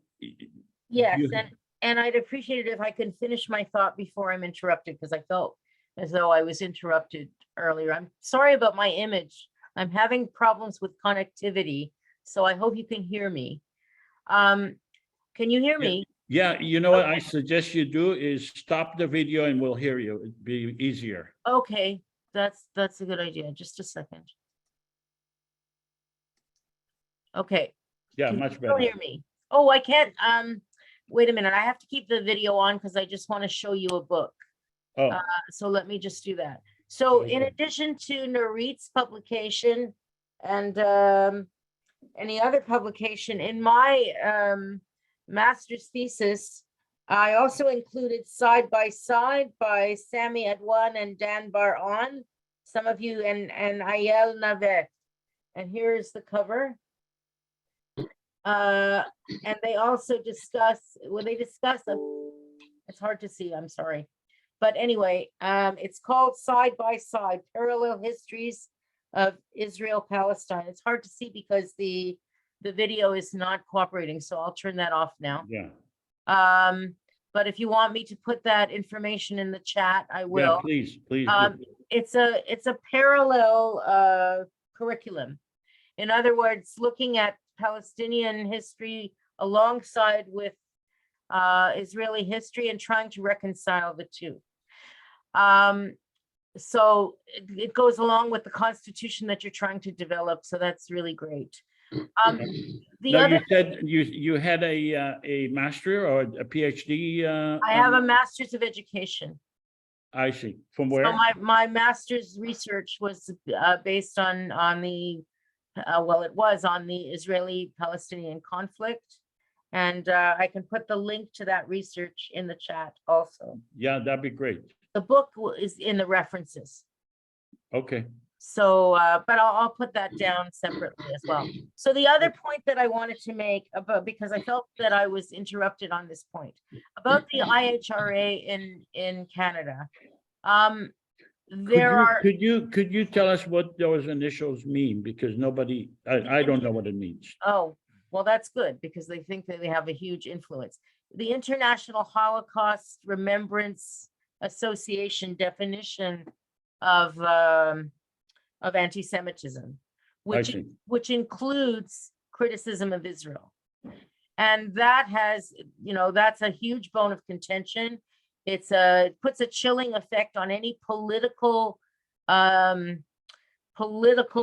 criticism of Israel, which is essential to peace in Israel and Palestine. Because if you can't, if Israel is a democracy, then it has to be open to criticism. And the current government is showing itself that it doesn't even want Jews to live openly anymore or criticize their own country. So, which is actually, ironically, I hate to say, in the short term, a good thing, because Jews who are right-wing need to feel just a little bit of what Palestinians feel on a daily basis. As far as how the IHRA is functioning in Canada, yes, the federal government has agreed, largely because of pressure from the right wing. But there are local jurisdictions that do not, municipal jurisdictions mostly. And there was a huge scandal at the University of Toronto 2 years ago, where they granted a human rights legal appointment to an Italian scholar who was very critical of Israeli policy. They granted it and then they withdrew it because of pressure. And then because the rest of the community pressured the University of Toronto, they reinstated her, or they offered her the appointment again, and then she declined because it was so messy. And then recently, just a couple of days ago, his name escapes me, so maybe somebody else can remind me of his name, but there's a human rights scholar that was also had an appointment granted at Harvard. It was pulled because of his criticism and then re-offered again, and he's accepted. So these He kinds accepted? he has accepted, yes. And somebody help me with his name because it's fallen out of my head. Someone wrote Kenneth Roth? That's him, yeah. So these kinds of battles are ongoing about how you define anti-Semitism and, you know, whether that includes criticism of Israel or not. And frankly, if Israel wants to be considered a democracy, then it also has to be open to criticism. As far as looking to Canada as a model, we also have, certainly our Indigenous people have the right to vote. Indigenous people living in urban centers are more like what I'll call the Canadian settlers, since they were the Indigenous people. But if they live on reserve, then their rights to even to clean drinking water in certain jurisdictions has been underfunded and under-supported, and housing also. So it's a mixed bag, but the difference is that the populace is more promoting equal human rights for the Indigenous population here than the government is. So the government is being pushed by the population, unlike Israel, which is sort of, you know, a mishmash of the two. So there are differences that need to be, the threads need to be pulled out in terms of what the similarities are and what the differences are. And thank you. That's all. All right, thank you, I'll Gail. put that information in the chat. Yeah, put that information on the chat. I will. Okay, let's go. So this is the order: Nasir, Amnon, Shlomo, and Len. Nasir, please. Thank you, Joseph. I really enjoyed today's guest. I thought he had a very interesting and unique perspective. It was good to hear. And it's all by coincidence. Yeah, I mean, you know, the thing is that we're just hearing so much negative stuff right now. And I think right now, we really need to focus on the positive elements within Palestinian and Israeli societies, because right now, unfortunately, the extremists are getting all the spotlights. And this has always happened, but I think it's happening more so today. I agree. And I wanted to touch base a little bit on what Abby said, and was a little bit also what our guest spoke about, you know, people when they're saying like, you know, I have, you know, really close ties to my family. I visit them all the time in Palestine. And I want to say most of, even though I live in the US, I'm rooted in Palestine, family-wise, house-wise, you know, culture-wise. And I get this notion that many people, especially those who live abroad, they say, oh, one state solution, one state solution. And this is something that I don't necessarily say that it's wrong solution, but the thing is that anyone who has any kind of experience living in the country, I mean, especially the Palestinians, can see this, that it's something that is like, it's like preparing for a race and just let's go run the track. You know, it's going to take something. And this is why I enjoyed the guest that was here from Land for All. It was a perspective of a two-state sort of solution. And who knows, maybe in the future it can develop into that. So I think that sometimes these people who stay for one state, it's like throwing, you know, let's go run this race right now. Let's go run this match right now. But I don't know if it's the reality of, you know, most Israelis, most Palestinians, they're ready to do that. And there's cultural reasons, there's political reasons.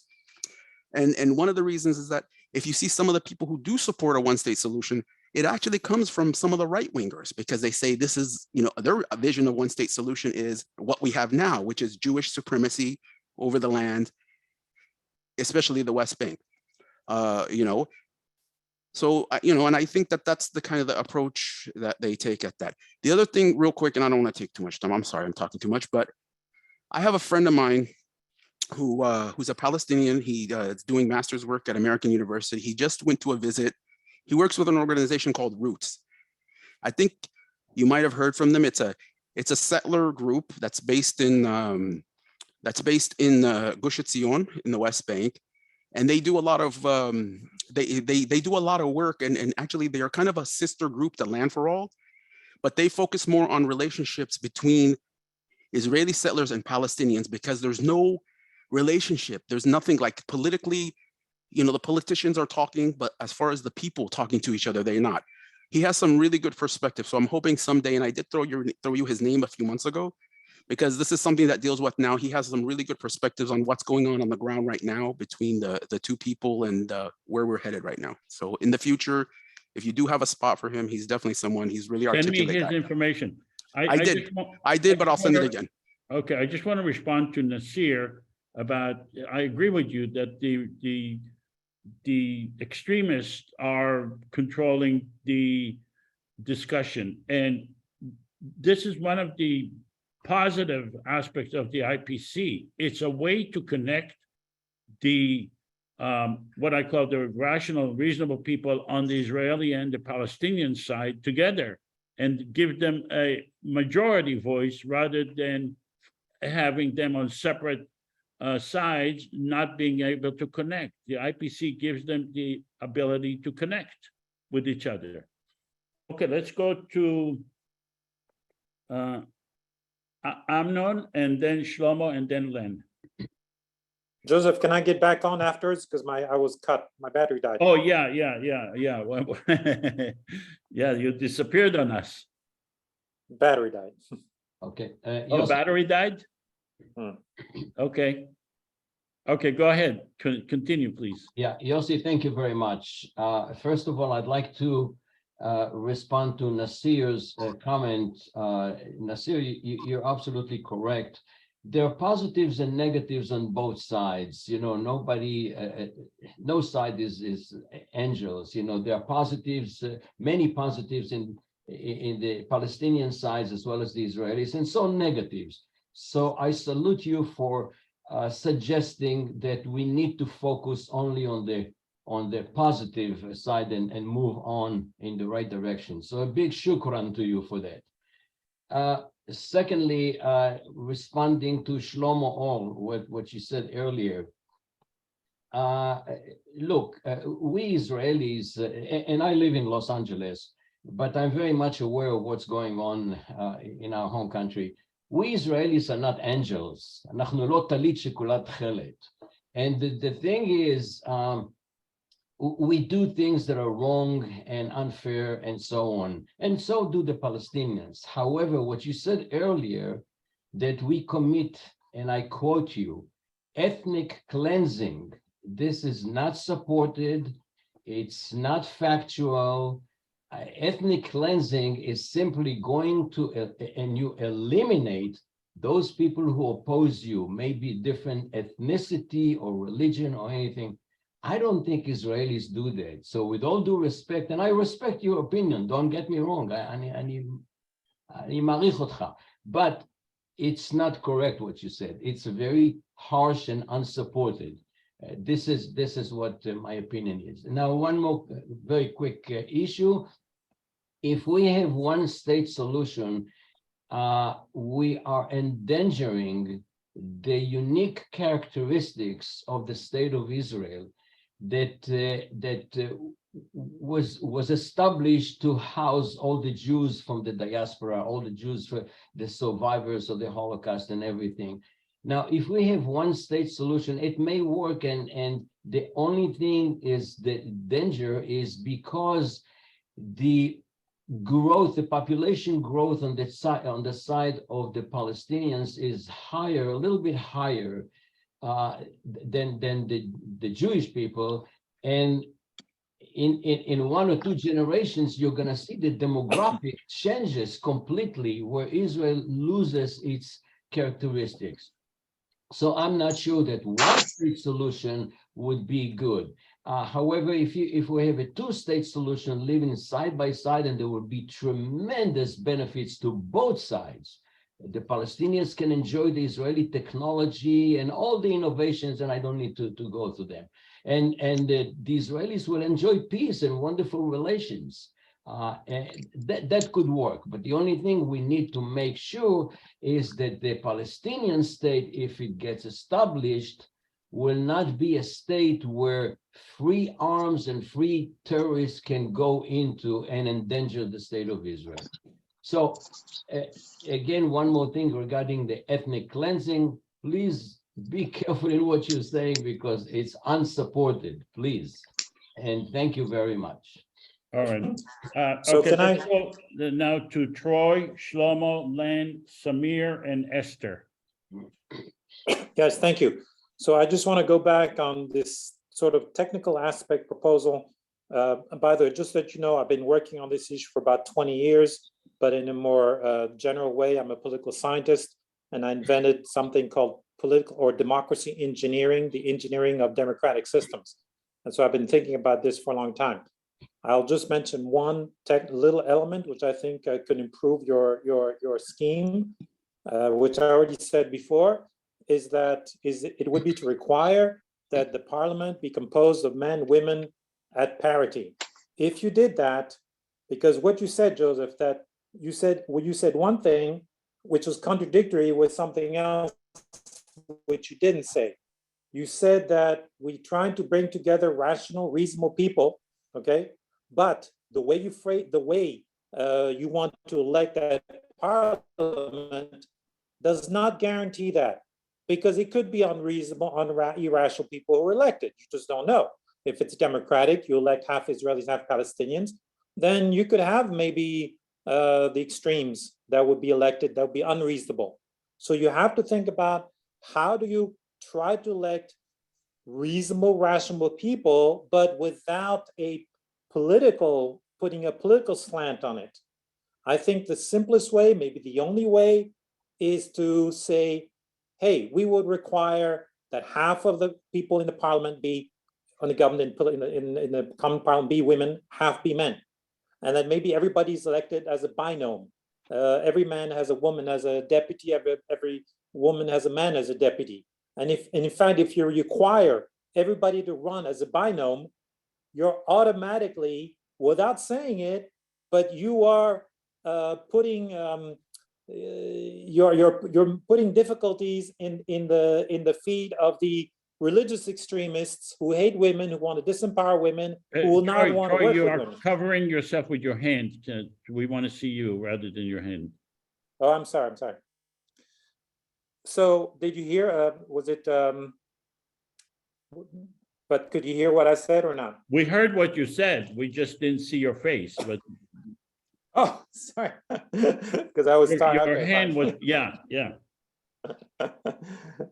Yeah, so that's the point, to try to ensure to have those rational, reasonable people, to say on a technical, and it's something which is politically feasible, which would be very difficult to fight politically, to require that everybody run, that the parliament be half men, half women, everybody run as a binomial, every man as a binomial as a woman, and every woman as a binomial as a man. So that's my proposal to improve the feasibility and the power of your proposal.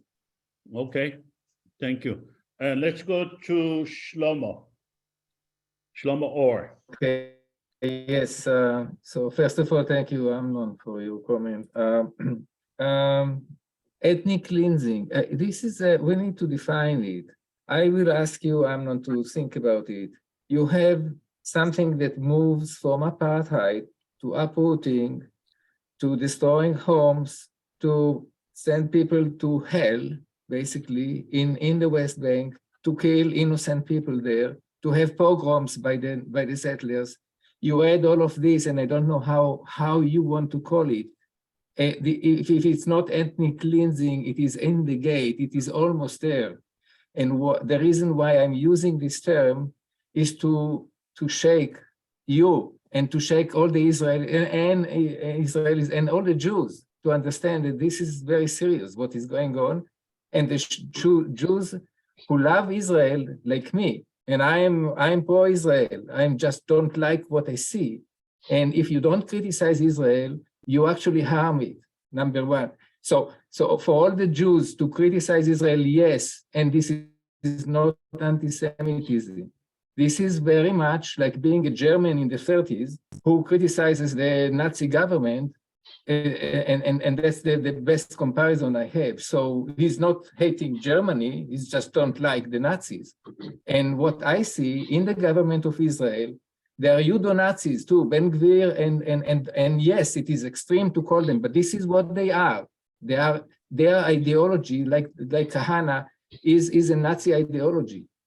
And so we are in that extreme situation, which forced me to use extreme words, because this is the reality. So if we want to smear it, if you want to pretend that everything is just fine, except a few rotten apples in the basket, no, it's something fundamental, and the Jews should wake up and shake Israel and tell Israel, you cannot do it.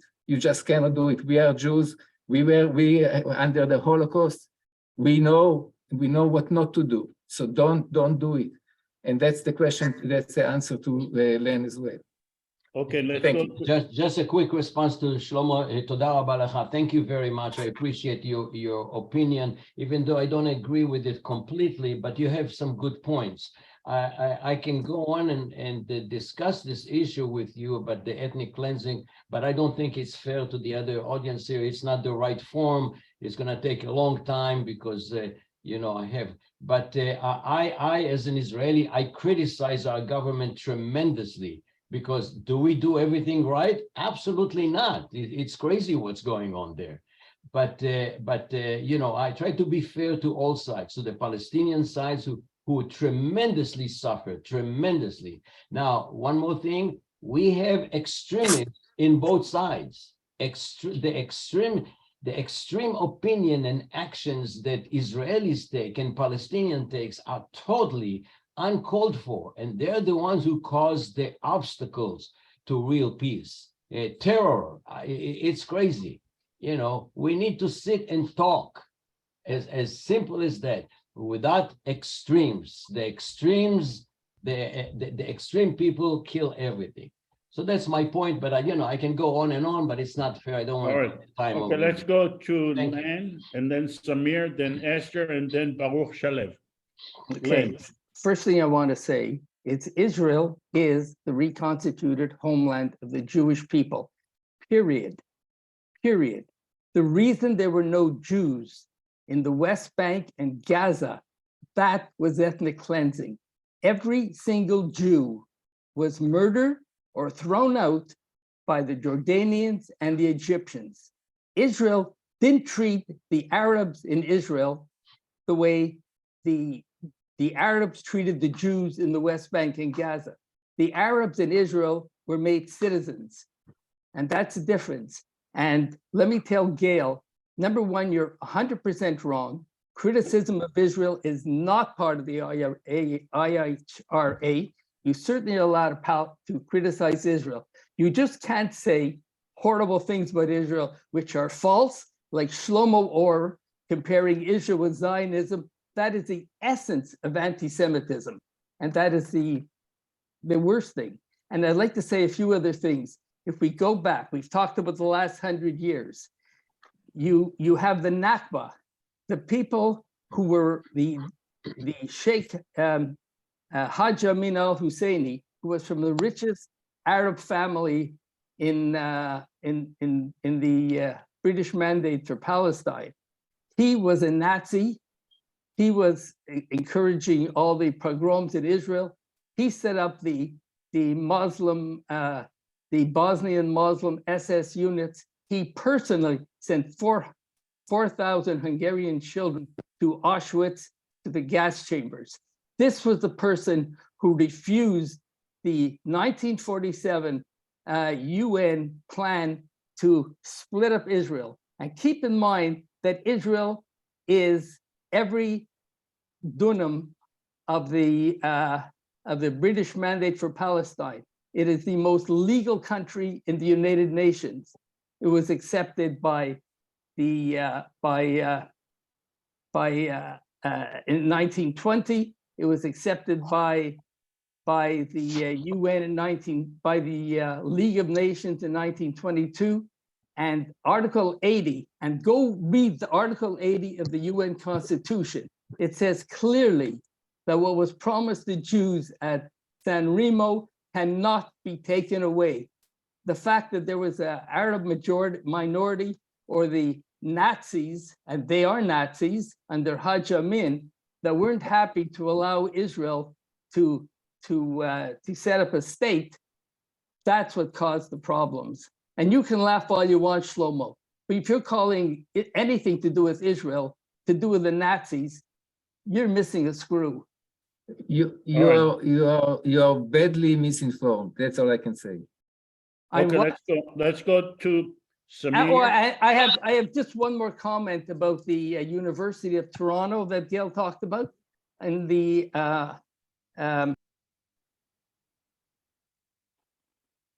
You're muted.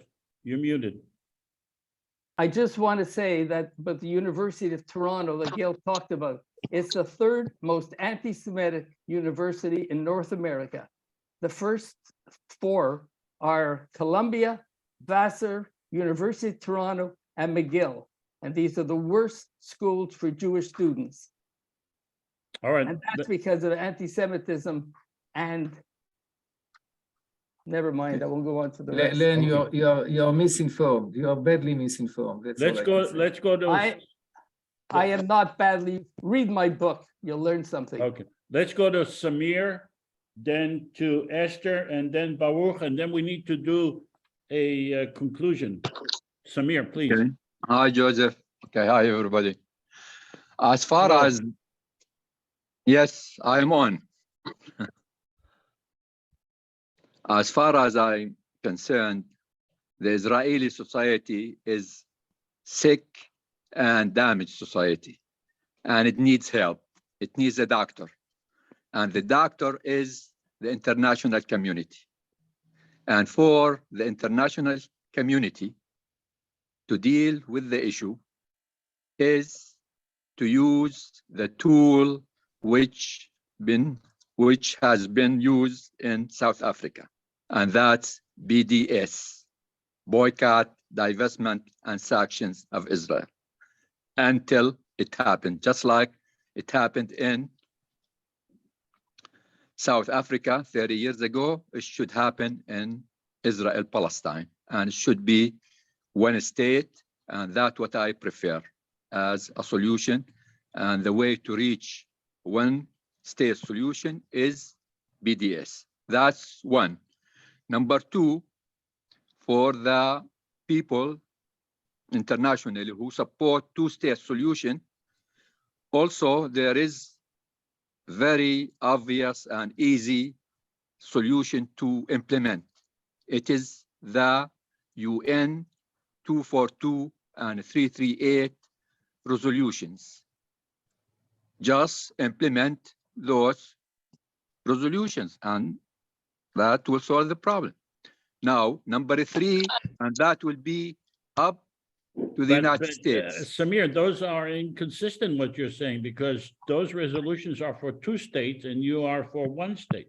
No, it's not. I'm just saying there are 1, 2, 3 solutions, and I am with the first one. I see. With one state solution, but I mean, I'm talking about internationally. I'm not the only one who decides for everybody in the whole world. So Not internationally, there are people who support two-state solution in Israel and Palestine and all over the place. So for these people, I mean, to talk about how we reach two-state solution, it's easy. You just implement the UN resolution 242 and 338, and that's it. Everybody will agree with it. The whole Arab world, all Palestinians, all Israelis, and the whole world. And the United States will agree with that too, as well. So that's simple. Now, for the third one, the third solution, if the United States wants to solve it by itself, United States can solve the whole problem in the Middle East right now. If they just say, stop all US aid to Israel. That's it. Within 48 hours, I will guarantee it. The whole Middle East will change within 48 hours, just if the United States does that. So that's, you have 1, 2, 3 solutions. And these are the solution which Israel understand. I mean, talk about, peace and talk about justice. So far, for the last now, we have been 74 years. Israel doesn't understand that. So the only language they understand is force, violence. That's what they used to for the last 74 years. So you answer them by the force of peace, which is the UN, which is the BDS, international community, which is the United States, who can make a decision and stop it and solve the whole problem.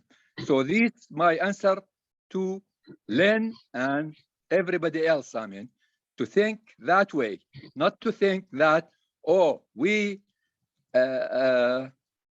Israel has the right to, this has the right that.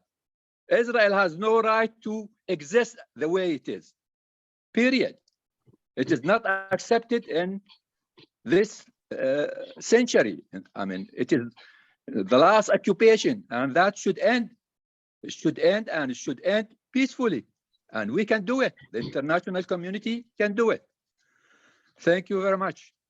That's about it. Samir, I just a quick response to Samir. BDS hurts more Palestinians than Israelis, and I don't. That's okay. No, let me finish. Let me finish. Okay. Now, let me finish, sir. Let me finish. Go ahead. BDS, what happened? It boycotts products that come from the West Bank.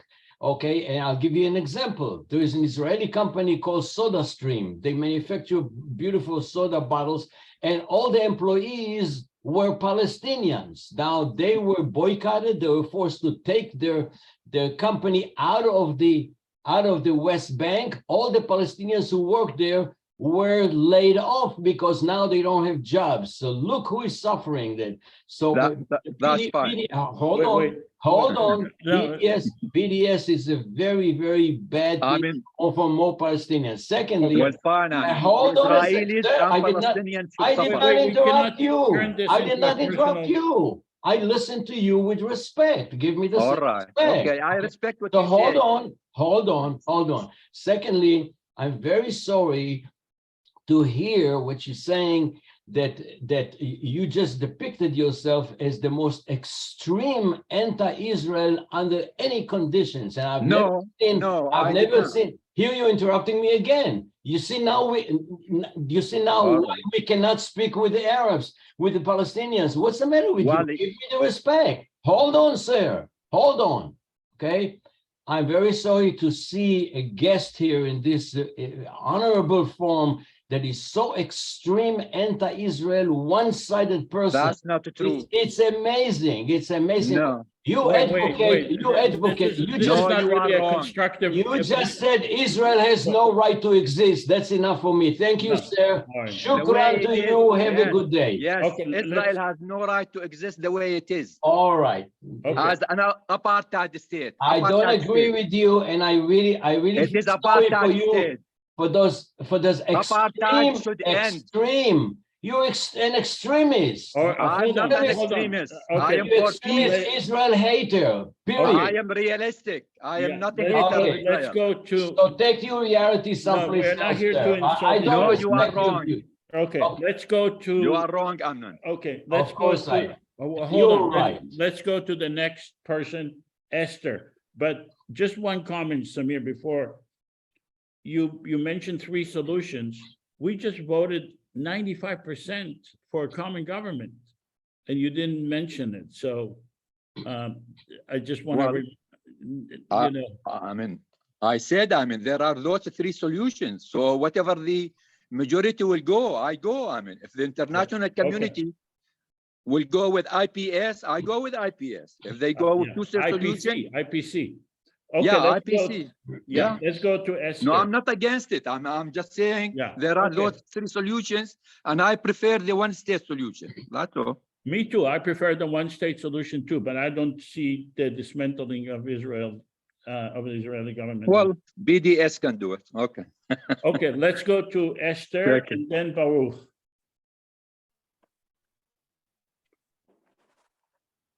Esther? You need to unmute. Esther, please, can you unmute? Esther Riley. Okay, now you can hear me, right? Yes. Good. Oh, I would very much like to have peace. Let me just give you a far out proposal because both the Israelis and the Palestinians love the land. And the populations now are about equal, and yet the Palestinians can't vote. They don't have control over what the Israelis do to them. And so what if you opened up the whole space and called it whatever you want to, but the Israelis could call the whole space up to the Jordan, Israel, they call it Israel, the Palestinians called the whole space Palestine, and they could live anywhere they wanted to, but they would have equal power. Right now, there's only one side that has the power. So the parliament, rather than having men and women, you have an equal number of Palestinians and Israelis, Israeli Jews. And the people would have democratically elect their representatives for this common part of parliament. But all and they could even rotate. Yeah, Troy's got some good ideas, rotating things. Like the ministers could be rotated. If you have a minister, then the deputy minister, if the minister was Israeli, the deputy could be Palestinian, whatever. But the thing is, and the people would be able to regulate their own things like marriage and so on, but the things they have in common, they would be regulated by this condominium government. And I think also for parity, you would need to allow Palestinian refugees to come back or be compensated if, whatever they wanted. But that will be the trickiest part. So I just put that out there, and I don't think we're going to get anywhere with as long as the United States, and I'm American, continues to back only one side. I don't want my tax money being used to kill Palestinian children and see Palestinians continue to lose their land. And let's not forget, the only way Israel came into existence as a primarily Jewish occupied territory was by getting rid of the Palestinians. About 85% of those who lived in what became Israel at the up to the Green Line were kicked out of their homes, and this process of continuing to try to get the Palestinians to leave one way or another is continuing. So to think ahead, equal power, I think would help. And if they got into a logjam, you could take it to United Nations or go back to the people, let the people vote again on a particular issue, whatever. But I think it's doable. And if you want to see this, how it might work out, go to Parity for Peace, PARITY, FOR Peace, PEACE.com. Could you put that on the chat, please? Okay. Let's see. All right. I'm not very adept at this, but I'll try. Yeah. All right, let's go to Baruch Shalev. Can you hear me? Yeah, we hear you. I can see you right now, somehow. Well, I have no urge to say anything. I'm just letting you know that I participated in the demonstration last night. And during the day, this week and actually almost every day or often, I'm speaking with everyone as much as I can. And I mean everyone, those who are for one state and those who are against, and Palestinians and Israelis, and facilitated a lot of joint meetings and a lot of the developing the leadership, including some of the names that were mentioned today. So it's too late now. I don't want to hold you up, but I think it's very important that we listen to each other. And also people who are abroad and maybe less caught up emotionally in all the storms that are here. And the situation is severe for everyone. I don't want to give titles and names to the situations, but it is a real confusion. The situation is quite not calm. People are in all sides very afraid and excited.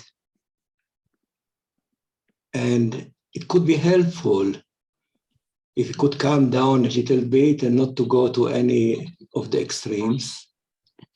I listened to the examples that Dr. Chen mentioned, so I don't want to get into anything now. I just want to say that I really understand and identify with all the feelings that they say tonight. And if we are in one room and quiet, all these people can really understand each other, whether the Palestinian person thinks that the other one, whatever it is, and the other way around. And we all have the same fears and the same worries. I participated in one of these meetings, and after talking with Professor Yossi Agassi, and so I was curious, I came with kind of cautious about it. And when I participated, last week actually, I could feel the prospect in this. I know it's not realistic right now in a way, but we tried everything in the box. So it is good to try things out of the box. And I don't think not the Israelis and not the Palestinians and no one can really settle all by themselves, with all due respect. We are all in our corners and we all see part of the picture. And the picture is very complicated, but it's not more complicated than any other real conflict, whether religious or not religious. It's a conflict, and with creativity, it can be solved. So I'm optimistic, and I don't think it will take another generation. It is important, of course, I mean, whatever you can say, if you succeed to protect the democracy, or whether it will be a totalitarian regime. So you can say good point for every situation. If it's more totalitarian, then Israel fits more into the area, for example. If it's more corrupt, as which is becoming recently years, then it also can fit more into with the others. The question is really what kind of vision we have for the world and what kind of vision we have for this region. And really to listen to everyone. And I'm sure it all can be solved. Right now, we are in an extreme situation. You can all read it out in the international papers as well. And unfortunately, it's a big fear. And people are going to be more extreme because of this fear. Also, the government feels like, okay, they have to be, Netanyahu is very concerned about his partners. The people that went out to the street last night is quite a big number. It's 100,000 people. It's like the biggest demonstration in Washington, D.C. So 100,000 people, actually 160,000 people. And what was interesting that in the demonstration in front of the president's house, for example, you could see a lot of recognized people from the right and the left, religious and non-religious. And I'm telling you this as a sign that everyone is worried. And my Palestinian friends are also very worried, because we are just a few days in the new year. How many days? Maybe around 20 days, okay. And around 20 people died or were killed, call it whatever you want, but the situation is very tragic. So we'll see what will happen. And it's very good that you continue to speak and dream and continue to listen to each other. Wishing you all the best. Thank you so much. Baruch, thank you, the very inspiring words. So I have to leave, but Dan is going to take over and continue with the discussion. Dan, is that okay with you? Yeah, I was going to make Charles a co-host, if you don't Okay. mind, Charles. Okay, so I have to leave, go visit my grandchildren, and you guys continue, and I hope you make peace by the time I come back. I have to leave also. Good night, everyone. Yeah, good night. All right.